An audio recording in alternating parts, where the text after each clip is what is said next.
कभी भी इन भोगों की हानि हो जाने पर मुख म्लान करके उदास निराश मत हो, क्योंकि ये कोई लाभ नहीं था जिसे तुम हानि मान रहे हो कि वो वस्तु नष्ट हो गई, धन नष्ट हो गया, हमें तो सबने छोड़ दिया, हमारा तो उपहास करते। कुछ नहीं,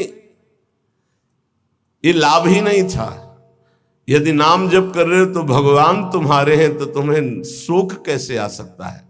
ना, यहां मना कर रहे, हृदय मुख म्लानी निकृद्धा निबुद्धि, अय बुद्धिहीन, किसी भी हानि में तो उदास मत हो। ये कोई हानि है? तो बोले हानि फिर किसे कहते हैं? बोले हानि हरिवंश के नाम अंतर परे। अगर आप राधा राधा जप रहे हो, कृष्ण कृष्ण जप रहे हो, श्री हरिवंश राधा वल्लभ श्री हरिवंश, कोई भी हानि हो गई, उदास होने की जरूरत नहीं है। मेरे स्वामी ने एक सेकंड में पलक झपकते अनंत ब्रह्मांड रच दिए। वो जब जैसा चाहेंगे कर देंगे, जोई जोई प्यारो करे सोई मोई भावे। मुझे निराश या मुख म्लान करने की जरूरत नहीं। देह स्त्री वित्र पुत्रादिषु नहीं, बहुत पवित्र बात करे। देह तुम्हारी और स्त्री और पुत्र और वित्त अर्थात धन पुत्र स्त्री शरीर, ये तुम्हारा न, ये नहीं है तुम्हारा, नहीं। कैसे नहीं है? तो सब फाइनल में आओ, ये शरीर जाएगा तुम्हारे साथ? नहीं। पत्नी नहीं, पुत्र नहीं, बैंक बैलेंस नहीं। तो कह रहे देह स्त्री वित्त पुत्र आदेश नहीं। इसलिए ममधीर मित्र बुद्धि, अपनी बुद्धि को बचाओ, इनसे ममता ना होने पावे, इनमें भगवत भाव करो। स्वशत्रुष पीड़ायाम समन्तात, कोई कितनी भी पीड़ा दे उससे दुश्मनी ना होने पावे। क्यों? क्योंकि मुझे भगवत प्राप्ति करनी है ना, और भगवत प्राप्ति उसी को होती विश्व में जिसका एक भी दुश्मन नहीं होता। ध्यान दो, ये जन्म बहुत दुर्लभ है। कितना एक एक बात को एकदम अलग अलग करके बता रहे हैं। तुम्हारे पास धन है, स्त्री है, पुत्र है, मकान है, बड़े मित्र हैं, फाइनल में तुम्हारे पास कुछ नहीं है। राधा राधा नाम जप करो, है, अब तुम्हारे पास है, नाम जप है। साधु संग, हाँ ये तुम्हारे पास है। वाणी गायन, हाँ ये ठीक है।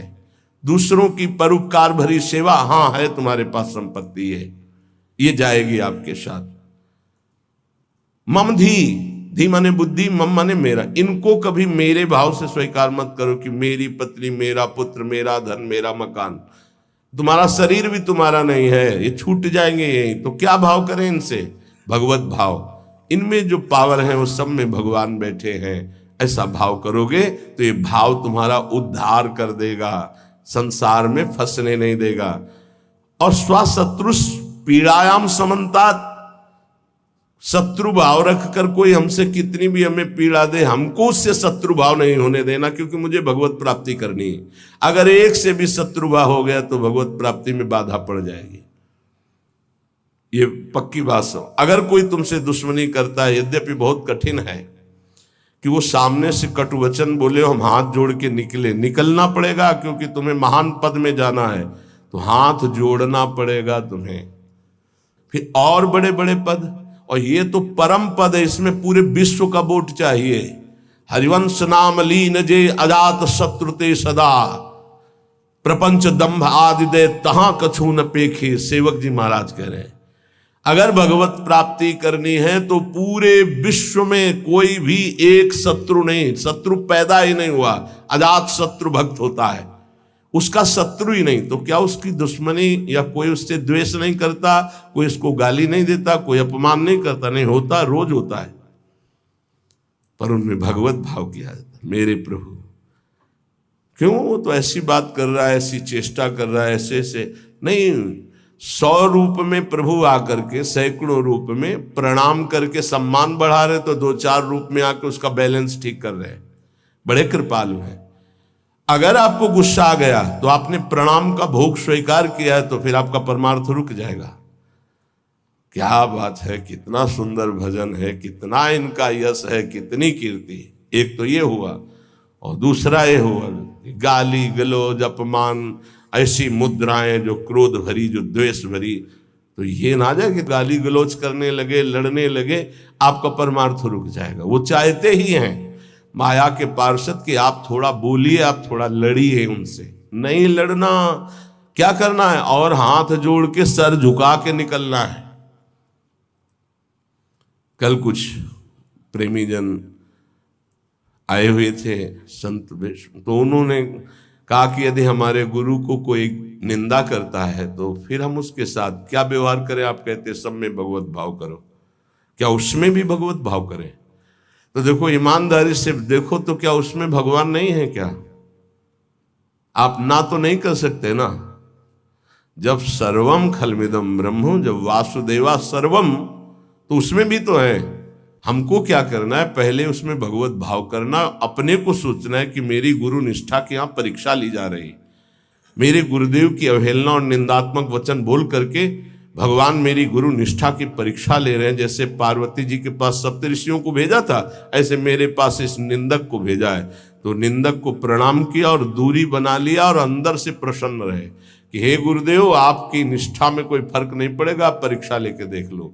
वो गुरुदेव का भेजा हुआ परीक्षक है हमारा, वो गुरुदेव का निंदक नहीं है। जैसे सप्तऋषियों को महादेव जी ने भेजा पार्वती जी के पास, अरे मुंडों की माला धारण करते, चिता की भस्म लगाते हो, इसके लिए तुम तपस्या कर रहे हो? ना उनके घर है ना द्वार है, बरगद के पेड़ के नीचे रहते हैं, अरे उदासीन रहते हैं। ऐसे दूल्हे की क्या जरूरत? दूल्हा दिलाए हम वैकुंठनाथ, जहाँ बड़े बड़े पार्षद भगवान की सेवा में लगे हुए, लक्ष्मी जी चरण चाप रही। पार्वती जी को गुस्सा आया था क्या? नहीं, उन्होंने कहा कि आप बढ़िया उपदेश कर रहे हैं, माना कि महादेव अवगुण भवन, माना आपकी बात, विष्णु सकल गुण खान, ये भी माना, लेकिन जाकर मन जैसन रमे ते ही सन, हमने तो वर्ण कर लिया है भगवान शिव को, कोटि जन्म लगर हमारी बरों शंभुनता रहो को। क्या निष्ठा माता जी ने प्रकट की। मैंने तो वर्ण, आप जो कह रहे हो ठीक है, ऐसे ही होना चाहिए गुरु निष्ठा कि आप जो कह रहे हो आपकी बुद्धि, मेरे तो परब्रह्म है अंदर, उससे बोलना नहीं, अंदर मेरे तो परब्रह्म परमात्मा है।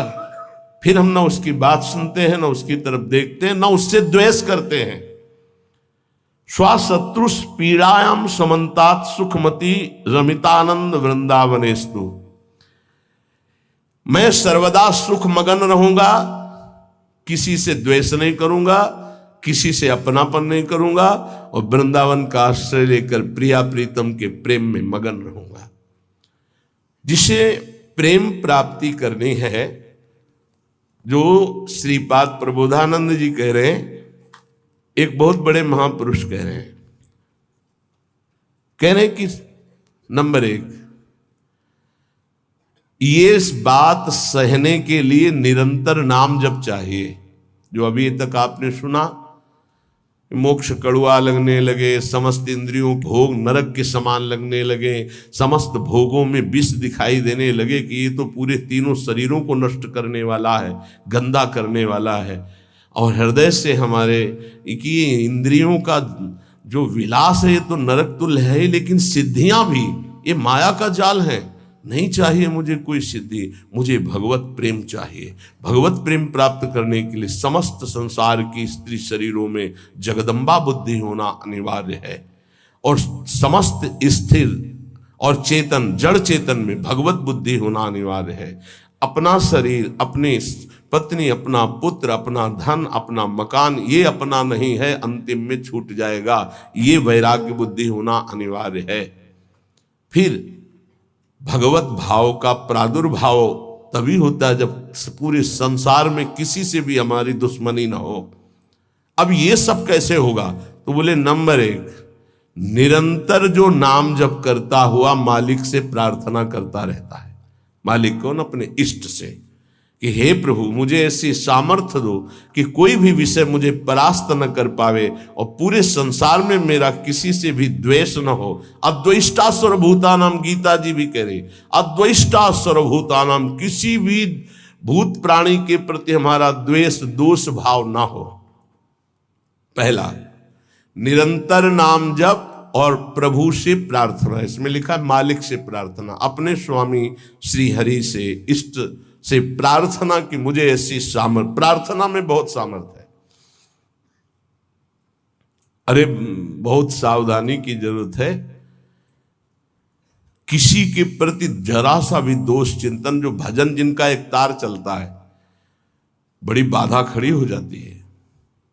श्री रूप गोस्वामी जी लीला चिंतन कर रहे हैं, उसमें दिखाई दिया कि प्रियाजू पुष्प चयन कर, ये पुष्प तो लालजू गोदी में उठा लिए, प्रियाजू ऐसे पुष्प का गुच्छा ले रहे, एक हाथ से डाल पकड़े हुए। लालजू ने देखा कि सुरक्षित डाल पकड़े प्रियाजू नजदीक की छोटी कुंज में, तो छोड़ दिया, तो प्रियाजू ऐसे और लालजू आनंदित हो रहे हैं।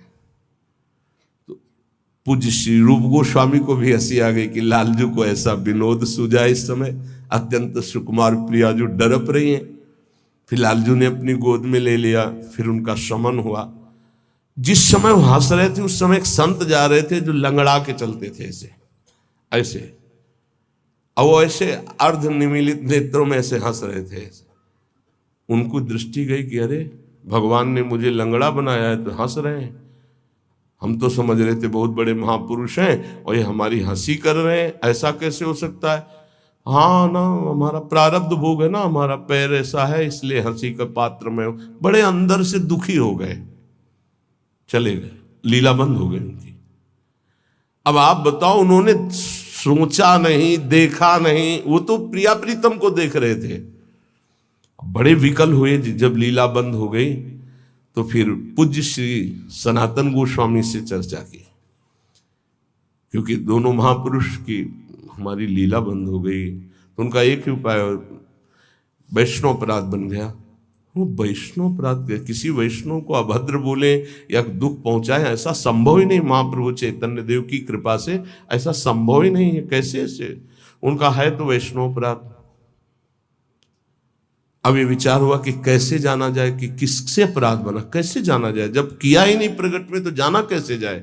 बोले कोई वैष्णव दुखी हो गया है तो वैष्णव सेवा की जाए, आसपास के जितने संत सबको निमंत्रण दिया जाए, पता चल जाएगा, सबकी जूठन पाई जाएगी तो शायद पुनः अपराध कोई हुआ हो जाने अनजाने में तो उसका मार्जन हो जाएगा। ऐसा हुआ, आसपास के सब संतों को निमंत्रण दिया गया वैष्णव। जे ही उनके पास निमंत्रण गया तो नाराज होके बोले, पहले तो उपहास करके हंसी उड़ाते हैं, फिर निमंत्रण देते हैं, हमें नहीं जाना। तुरंत सूचना है कि वो नाराज है। अरे तुरंत गए पूज्य श्री रूप गोस्वामी जी और कहा, प्रभु कब हमने आपका उपहास किया। तो उनका आप प्रभु प्रभु आप कर रहे हो, उस दिन हम जा रहे थे और जैसे हमारा भगवान ने पैर ऐसा कर दिया तो झटका मार के चलते हैं तो आप हंस रहे थे। तो उनका मुझे तो याद ही नहीं कि आप कब निकले और हम कब हंसे। तो उन्होंने समय बताया कि अमुक दिन उस समय। अच्छा, तो उनका प्रभु ऐसे बतानी नहीं चाहिए पर आप नाराज हैं इसलिए बता रहा हूं। प्रभु उस समय हम लीला देख रहे थे, प्रियाजू पुष्प चयन करने की, तो लालजू गोद में उठा के वो पूरी घटना बताई और कहा अगर ऐसा भाव में हम हंस रहे तो आप उसी समय निकल रहे होंगे, आपको ऐसा लगा तो प्रभु आपके लिए नहीं था, आप क्षमा कीजिए। वो तो प्रियालाल तो चरणों में गिरे जो दूसरे वैष्णव थे और कहा, अरे आप जैसे महापुरुषों के प्रति हमारा दोष भाव बन गया, क्षमा करो। वो राज्य तत्काल लीला प्रारंभ हो गई, तत्काल। अब आप विचार करो, जब दोष नहीं है और वैष्णव दुखी हो गए तो लीला रुक गई। फिर अगर केवल स्वीकृति की हाँ ये गलत है, वो गलत कर रहे तो भी हाँ गलत है नहीं, और भगवान की लीला भगवान जाने। नहीं आप बताओ कि ये गलत है कि सही, नहीं तो हम कोई जज है क्या। जिनके सारे हम चल रहे हैं उनके सारे वो चल रहे हैं, उनसे पूछो जाके, चले जाओ राधा राधा राधा। कभी किसी का फाइनल करने के नहीं, तस्मात् शास्त्रम तो तुम्हारा। ये बहुत सूक्ष्म विषय है, इसलिए वर्णन किया, बहुत सूक्ष्म विषय है। बहुत सावधान नाम जापक भगवत प्रेम प्राप्ति के लिए इतनी सामर्थ्य जो अभी पीछे चर्चा हुई, उसके लिए निरंतर नाम जपो, प्रभु से प्रार्थना कि किसी भी के प्रति हमारा तनिक भी दोष भाव न बनने पावे।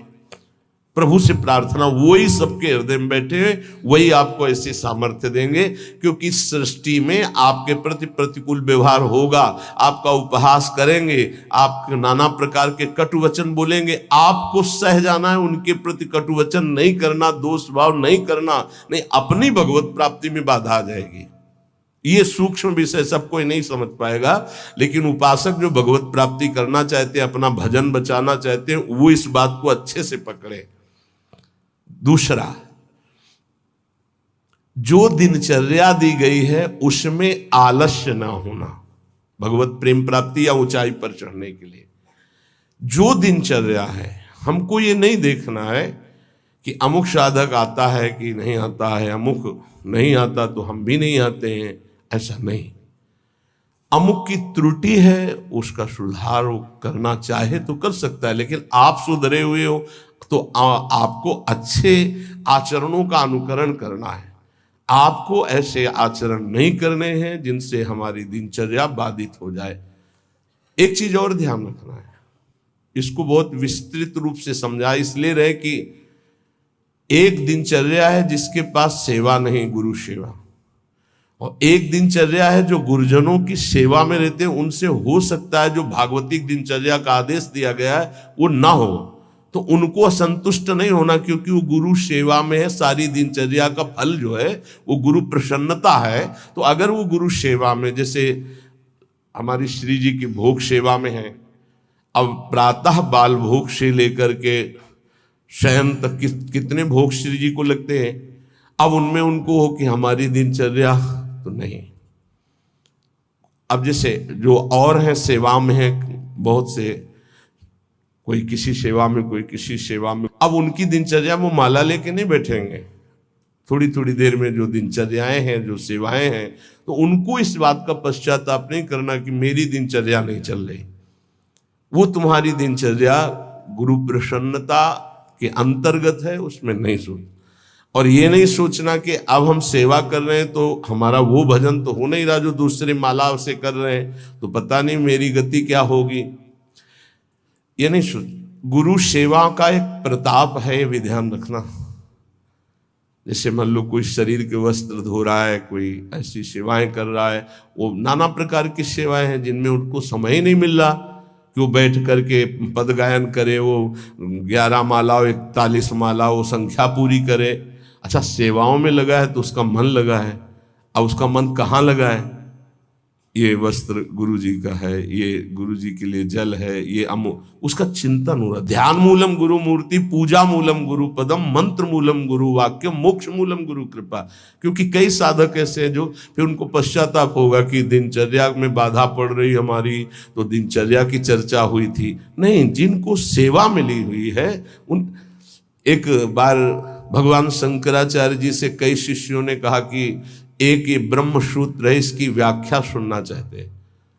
तो उनकी शरीर सेवा में स्नान के बाद जो वस्त्र लंगोटी आदि प्रक्षालन करना है, वो त्रोटकाचार्य जी रहते थे। तो उन्होंने कहा त्रोटक को आ जाने दिए। तो उन्होंने कहा प्रभु वो तो कभी व्याकरण नहीं पढ़े, कभी शास्त्र जब गायन स्वाध्याय होता है तो कभी बैठते नहीं हो, तो शरीर सेवा में ही लगे रहते। मतलब ज्ञान की चर्चा थी ना, तो शरीर को, गुरु के शरीर को वो साधारण शरीर समझ रहे थे। उनका अच्छा ऐसी बात है, आ जाने दो उसको। जब आ गए तो बोले खड़े हो, इस ब्रह्म सूत्र की व्याख्या करके बताओ। तो जो पढ़ने लिखने से नहीं आता, गुरु कृपा से आता है।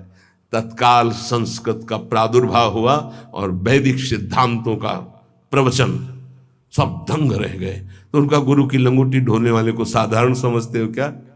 साधारण नहीं होता गुरु की लंगोटी धोने वाला, वस्त्र धोने वाला। असाधारण कृपा से सौभाग्य मिलता है, असाधारण कृपा से। तो जिनकी जो दिनचर्या ऐसी है कि उनको फुर्सत ही नहीं है, तो उनको कभी नहीं सोचना कि इतने बजे इतने बजे इतने, उनकी दिनचर्या है। तो ये चीजें ध्यान रखना है उपासक को। प्रमाद में हमें दिनचर्या में बाधा नहीं पहुंचानी।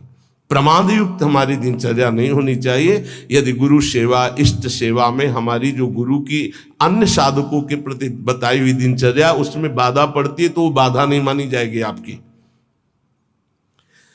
दूसरा जो अभी वर्णन किया, गुरु प्रदत्त दिनचर्या में बाधा नहीं होनी चाहिए। बहुत बड़ी चीज है गुरु प्रदत्त दिनचर्या, बहुत बड़ी वस्तु है, बहुत बड़ी वस्तु। गुरु सेवा मिल गई तो लाडली जो अधीन हो गई पक्का। तीसरा, कुसंग से दूर रहना, ये बहुत जरूरी है, बहुत जरूरी है। रावण लंका में रहता था, लंका समुद्र के किनारे थी, समुद्र निर्दोष था, पर ऐसे दोषी का संग समीपता होने के कारण समुद्र को बांध लिया गया, समुद्र बांधा गया। जिसकी मर्यादा अपार है उसे मर्यादा पुरुषोत्तम ने बांध दिया। किस लिए बांधा गया था? क्योंकि रावण का पड़ोसी था। रावण का पड़ोसी होने के कारण समुद्र को बांध दिया गया। जो रही मुत्तम प्रकृति का कर सकत कुसंग, चंदन विष व्यापत नहीं लपटे रहत भुजंग। अच्छा, जब कोई गलत करता है तो वो चार से थोड़ी कहता है कि मैं गलत करता हूं, नहीं, वो सही और कुबुद्धि को वो ही सही दिखाई देता है, गलत सही दिखाई देता है और वो परमार्थ से भ्रष्ट हो जाता है। इसलिए कुसंग से बहुत दूर रहना चाहिए। सत्संग और कुसंग का कैसे पहचान करोगे कि हमारा कुसंग हो रहा है, हमारा सत्संग हो रहा है या कुसंग हो रहा है, कैसे पहचान करोगे? तो संतों ने कहा है, जाके संग कुमति मति उपजय करत भजन में भंग, जिससे देह भाव पुष्ट होने लगे, भगवत भाव नष्ट होने लगे, वैराग्य भाव नष्ट होने लगे, राग पुष्ट होने लगे, भजन छूटने लगे, संसार अच्छा लगने लगे, नाम छूटने लगे और ध्यान अच्छा लगने लगे। गुरु से अश्रद्धा हो जाए, भक्ति से अश्रद्धा हो जाए, ये कुसंग का फल होता है। अच्छा, कुसंग का फल जब आपके ऊपर चढ़ेगा तो आपको नहीं लगेगा मैं कुसंग कर रहा हूं, नहीं तो ठीक हो जाओगे। सामने से महापुरुषों को लगेगा कुसंग कर रहा है, और वो जब कहते हैं तो उनको चिड़चिड़ाहट होती, मैं कहां कुसंग कर रहा हूं। नहीं नहीं, क्योंकि कुमति कभी स्वीकार नहीं करती कि मैं कुमति हूं। अगर स्वीकार कर ले तो सुमति आ जाए। कुसंग से बचना चाहिए। पहला है निरंतर नाम जप करते हुए भगवान से प्रार्थना करना कि कभी किसी के प्रति हमारा दोष दर्शन न हो, शत्रुता का भाव न हो। दूसरा, गुरु प्रदत्त दिनचर्या का पालन करना, आलस्य बिल्कुल ना आने देना। तीसरा, कुसंग से बचना। और चौथा, उन ग्रंथों से, उन प्रवचनों से, उन किस्से कहानियों से, उन चित्रों से बचना चाहिए जिनसे हमारा भगवत भाव नष्ट होता है। जैसे कल एक प्रसंग में प्रश्नकर्ता कह रहे थे कि हमको उपदेश मिला है कहीं से, बस श्वासों के आने जाने पर ध्यान दो, बस इसी से परम पद मिल जाए। यार, श्वासें तो वैसे ही चल रही हैं, आने जाने के ध्यान का मतलब क्या रहा? श्वासों के आने जाने का ध्यान दो कि खाली तो नहीं जा रहे हैं। हर में राधा वल्लभ सी हरिवंश राधा राधा राधा। जैसे कल आपसे कहा था, नाम रूप लीला धाम से हटा दे वो कुसंग होता है। वो बेचारा, पर हमका थोड़ी श्रद्धा है हमारे प्रति। बोले श्रद्धा ही तो लाई है आपके पास। तो हमका आज से राधा राधा नाम जप कर और प्रभु का जो रूप ध्यान में तुम्हारे प्रिय लगे, राम रूप, कृष्ण रूप, हरि रूप, जो भी, तुरंत ध्यान कर, उनके ध्यान में लग। ये बिहारी जो राधा रमन, जो राधा वल्लभ, जो साक्षात भगवत प्राप्ति के लिए ही तो विग्रह रूप धारण करके प्रकाशित हो रहे। कभी कभी जिसे हम सत्संग समझते हैं वो कुसंग बन जाता है। इसको ध्यान से सुनना। इसीलिए रोज सत्संग में घुमा के आ जाती है बात कि इष्ट मिले और मन मिले, मिले भजन रस रीति। अरे भगवान शिव नाम जप करते हैं, सनकादि नाम जप करते हैं, वो परमात्मा निराकार है, साकार है, सगुण है, निर्विशेष, पूरा का पूरा आपको समझ में आ जाएगा। फिर उनको समझाया कि गुरुदेव साकार है कि निराकार, जो उपदेश किए थे। बोले साकार है। प्रणाम करते हो? हाँ। माला पहनाते हो? हाँ। तो गुरुदेव की पूजा हुई कि नहीं? बोले हाँ हुई। तो उनका गुरुदेव मूर्त है कि अमूर्त? बोले मूर्त। तो उनका मूर्ति पूजा हुई कि नहीं? बोले हाँ हुई। तो हमको फिर काहे परेशान हो, समझे में नहीं आता है। अरे भाई बहुत संभल के शास्त्रों में जो लिखा उसको समझना के लिए बहुत पवित्र बुद्धि चाहिए। परमात्मा निराकार भी है। कैसे निराकार है? देखो आकार खंबे का इसमें है कि नहीं, और जब भावना किया प्रहलाद जी ने कि है तो निकल पड़ा ना नरसिंह रूप में, तो है ना साकार। वो निराकार रूप से सब जगह है, पुकारो तो साकार रूप होकर अभी दिखाई दे। वो साकार भी है और निराकार भी है। यहां जल है, इस वायुमंडल में जल है, देखो बोला कहां गीला हुआ। और एक मशीन है जो उसको ऑन करके रखो तो एक कमरे में 3.5 लीटर 4 लीटर पानी 4-5 घंटे में निकल जाता है, और कमरे में कहीं बूंद नहीं है। वाष्प मतलब जल है, वाणी है, वाणी का मतलब आकाश शब्द है, वायु है, अग्नि तत्व है, इन सब कुछ विराजमान है, लेकिन निराकार दिखाई दे रहा है ना। कहां दिखाई दे रहा? सब साकार रूप में आ जाता है। वही साकार है, वही निराकार, कुछ अंतर नहीं। सबके हृदय में आकार, ये देखो बाहर, और अंदर बैठा हुआ है निराकार। और पुकारो तो आकार रूप के लेके आ जाएगा राम, तो मर्यादा पुरुषोत्तम कमल नयन रूप धर करके वही आ जाए। वही रूप है, वही अरूप है, कोई अंतर नहीं। सब ज्ञान हो जाता है नाम जप से, सब ज्ञान। पर बचो ऐसे उपदेश से जिससे भजन ही न हो पावे। ऐसी ग्रंथ हैं ऐसे, जैसे भगवान श्री कृष्णचंद्र जी ने गीता जो लिखी है, आप भगवान की वाणी को अपने भावना के अनुसार समझ लिए, लेकिन संपूर्णतया तो भगवान ही समझावे तो समझ पाओगे ना। सोई जाने जे देव जनाई। निंदा स्तुति के विषय नहीं है, पर यह बात है कि पूज्य श्री स्वामी राम सुखदास जी महाराज इतनी सरल भाषा में गीता जी का स्वरूप प्रकाशित किया कि मुझे लगता है कि अपने जैसे मंद बुद्धि वालों को भी भगवान की दिव्य वाणी समझ में आए। स्वामी जी का अवतार इसी बात के लिए हुआ था, गीता जी के लिए, श्री स्वामी राम सुखदास जी, कि साधारण से साधारण आदमी गीता के गूढ़ शब्द को, राष्ट्र को जान जाए। इतना बड़ा विस्तार से अमृत दे दिया गीता जी के भाव का। और ज्ञानदेव जी महाराज, एकनाथ जी महाराज, आद्य गुरु भगवान शंकराचार्य, जो बहुत से बड़े बड़े महापुरुषों ने गीता जी की टीका, हमें लगता है वो इन महापुरुषों की टीका के बाद अब हमको और कौन सा ज्ञान जानना बाकी रहेगा। एक बार एक सेवकवाणी श्री दामोदर दास सेवक जी की, नए नए हम थे तो हमको किसी ने दिया था कि पढ़ना। महाराज जी को हमारा ये काम था गुरु जी से जांच करवाए बिना हम किसी, क्योंकि पता है कि जिस विषय के हमें तो हमारे प्रमाण लगे, तो उनका महाराज जी वाणी जी प्राप्त हुई, वो किसी और। महाराज जी ने जो देखा ऐसे वाणी ली, किसी की भी लिखी हुई ऐसे लो, और तुरंत ऐसे फूल में लपेटा, बोले जाओ यमुना जी पधरा के आओ। और फिर ये वाणी आजीवन के लिए वो बस्ता में बंदी, लेकिन ये टीका जो लिखी हुई है ये पास गुरुदेव से, इसीलिए हम जितने भी साधक अपने, हमारे गुरुदेव ने जो पास किया है अर्थ, ये पूज्य श्री आचार्य चरण का। बस कोई भी हो गुरु से जो पास, बस वही।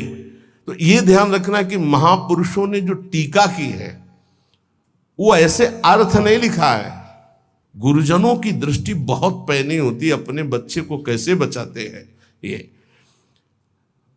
उन ग्रंथों का अर्थ नहीं पढ़ना, जिनको ब्रह्म प्राप्त भगवत प्रेम प्राप्त महापुरुष प्रमाणित नहीं करते, उन ग्रंथों को नहीं पढ़ना बहुत ही भटकाव है। आपको सच्ची बता दें, वाणी जी को अपने अनुकूल करके अर्थ किया जाता है। वो महापुरुष जो क्षमता को प्राप्त है, चाहे गीता हो चाहे भागवत हो, हमारा किसी से अपनेपन वाला बात की बात नहीं कह रहा हूं। आज तक पूज्य श्री हनुमान प्रसाद पोद्दार जी महाराज के संपादन के किए हुए वाणी ग्रंथ में एक शब्द पर कभी संशय नहीं हुआ। आज तक पूज्यपाद उड़िया बाबा के उपदेश में कभी एक शब्द पर संशय नहीं हुआ। पूज्य श्री स्वामी राम सुखदास जी महाराज के एक शब्द पर संशय नहीं हुआ। जैसे पूज्य स्वामी जी का एक छोटी सी पत्रिका निकली थी ग्रंथ में, गुरु के बिना मुक्ति। स्वामी जी ने जो कहा उसके अंतर की बात समझ लो। स्वामी जी ने के पास इतनी शिकायतें पहुंची, रोना धोना और बड़ा विचित्र कोटि का। उस समय जिनके प्रति शिकायत हुई थी, तब स्वामी जी ने सभा में कहा था कि तुम जो सुन रहे हो, ये जगत गुरु श्री कृष्ण की वाणी सुन रहे हो, इसको मानो, इसी से तुम्हें परम पद मिल जाएगा। ऐसे बनाने की जरूरत नहीं है जहां ऐसे शिकायतें आ रही। स्वामी जी किस लक्ष्य को लेकर बोले थे? स्वामी जी किसी संप्रदायवाद को नहीं काटे, स्वामी जी किसी गुरु परंपरा को नहीं काटे। स्वामी जी के शब्द थे उस बनावटीपन के लिए, जो बनावटीपन से ठगा जा रहा है, लोगों के जो चित्तों की श्रद्धाओं का मर्दन किया जा रहा था। जब स्वामी जी के पास शिकायतें पहुंची, तब स्वामी जी ने वो बात कही कि ये जगत गुरु की वाणी है गीता जी, इसको सुनो, स्वीकार करो, जाओ, परम कल्याण ना हो जाए तो बताना, गुरु के बिना मुक्ति। गुरु बनाने की जरूरत नहीं, वचन सुनो, मानो और जाओ। कोई एक शब्द में उसको घसीटो मत इधर उधर, सीधे जिस प्रसंग से महापुरुष बोले उस बात को समझना है। तो हमको ऐसे ग्रंथ नहीं पढ़ने, ऐसी किताबें, ऐसे शास्त्रों की व्याख्या, ऐसे किस्सा कहानियां, ऐसे दृश्य, ऐसे चित्र, ये सब ना देखे जो भजन में बहुत बाधक है। पांचवा, किसी भी बहाने से जिसमें महिलाएं नृत्य करती हो वो दृश्य न देखे। भले कीर्तन हो रहा है, भजे भजन हो रहा है, लेकिन जिसमें माताएं बहनें नृत्य कर रही, बैरागी को देखने की जरूरत नहीं है। फिर और नौटंकी तमाशा और सीरियल और वेब सीरीज इनकी तो जरूरत नहीं है, बिल्कुल नहीं। कि खाली समय है, हम बड़ा मोबाइल है स्मार्ट, चाहे जितने स्मार्ट बनो, माया से ज्यादा स्मार्ट नहीं हो। वैसी स्मार्ट गिरी में फंसा देगी तुम्हें, ये सारी स्मार्ट गिरी चली जाएगी। बहुत होश में। चेटक, नाटक, नाच, तमाशा, ये सब परमार्थ के लिए बहुत हानिकारक है। किसी बाहरी साधक से पूछा कि मोबाइल में आप, बोले बस गेम खेल लेते हैं। अरे यार, गेम खेलना है तो नाम का गेम खेलो, मंत्र का गेम खेलो, हाँ, वाणी जी का पूरा गेम खेलो। क्या शुरू करो उल्टा चतुरासी जी, आज वह देखिए तो प्यारी रंग भरी, छाण दे माननी मान मन धरी, वो नागरता की उल्टा गेम खेलो। अभी देखो आंसू आने लगेंगे तो ये गेम खेलोगे। अगला सूत्र, प्रेम प्राप्ति के, अपनी निरख परख स्वयं करते हुए गुरुदेव से जांच करा ले। अपनी अंतर की वृत्तियों को देख ले, जहां को संशय लगे तो जांच करवा ले कि ये वृत्ति सही है या गलत। जैसे बाहरी लोग आके कराते हैं, अब सबे खड़े ना हो जाए वहां जाके कि एकांतिक तुम वहीं से होने लगे। रोज सत्संग में यही तो जांच परख होती कि आप अपनी जांच कर लो। नहीं तो एक बार कहा कि अपनी दिनचर्या बना के आओ, तो इतने कागज आ गए, हम कब तक हम इनको देखेंगे। दिनचर्या जांच, इंद्रियों का जब विषयों के प्रति आक्रमण होता है, एक वेग होता है, एक आकर्षण होता है, एक ऐसा जिसे तुम रोक नहीं सकते, उस समय तुम्हें जरूर संत संग में हो जाना चाहिए। उस समय बुद्धि काम नहीं करेगी। और जिस समय तुम्हारा केवल बुरा चिंतन बन रहा है, ये उस समय की बात है कि आक्रमण हो चुका है, अब तुम बच नहीं सकते। अब इसको संत संग से मिटाओ तुरंत, तुम अकेले नहीं मिटा पाओगे। और अगला जो है वो कह रहे हैं, जब तुम्हारा चिंतन गलत हो रहा तो नोच के फेंक दो, मिटा दो उस चिंतन को जो गंदा हो रहा है, नहीं तो आगे फिर वही दशा आ जाएगी। एकांत में इंद्रियां और मन साधक के ऊपर शासन करते हैं। उस समय साधक को अपनी इंद्रिय और मन की रखवाली करना है बस।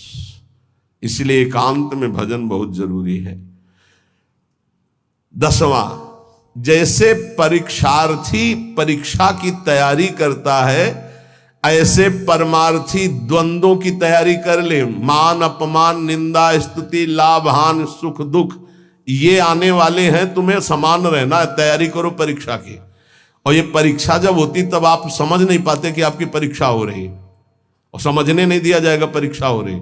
कम से कम परीक्षा में तो बताया जाता है कि कल से पेपर शुरू है, सावधान, तैयारी कर लियो। अपने यहां परीक्षा बताई ही नहीं जाती, बाहर निकले से शुरू हो गई परीक्षा। अब तुम्हारे दिमाग में नहीं कि परीक्षा है, तो तुम उससे लड़ पड़े, फेल हो गए, नंबर कट गए।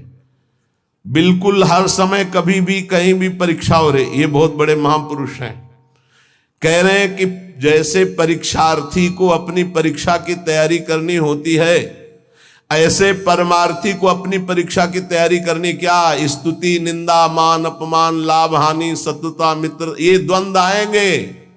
आपको उत्तर देना इनका, तभी आपकी द्वंद्वातीत अवस्था आएगी। तैयार रहो, रोने की जरूरत नहीं। उसने हमको ऐसा कह दिया, उसने ऐसा किया, उसने। तैयार रहो, परीक्षा हो रही। पर उस समय याद नहीं रहता कि परीक्षा हो रही, और जिसको याद रहता है बच के निकल जाता है। बड़े बड़े महापुरुषों को ये परीक्षा देनी पड़ती है, बड़े बड़े महापुरुषों को। ये मत समझो। हाँ, ये द्वंद्व आएंगे, आपको इनकी परीक्षा देनी, परमार्थी हो। और 11वां, इतना भजन कर लो कि तुम्हारे हृदय में मौत का डर खत्म हो जाए, मृत्यु का डर खत्म हो जाए। दो प्रकार का डर होता है, एक विचार डर होता है और एक होता है सहज डर। सहज डर सबको होता है। सहज डर जैसे अपने लोग सत्संग में एकदम कोई चीख दे, एकदम ऐसे हो, इसे सहज डर कहते हैं। ये बड़े बड़े ज्ञानियों को, जीवन मुक्तों को भी होता है, पक्का होता है। जैसे अभी कोई कीक एकदम निकले तो एकदम ऐसे हो जाएंगे, अरे सुरक्षित हो, कोई ऐसा नहीं। पर ये सहज डर है। और एक होता है विचार डर। भक्तों में, ज्ञानी महापुरुषों में विचार डर नहीं होता।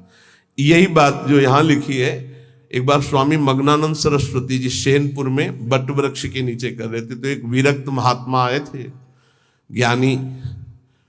उनका, स्वामी जी सहज डर कैसे हो सकता है, जब सहज शुरू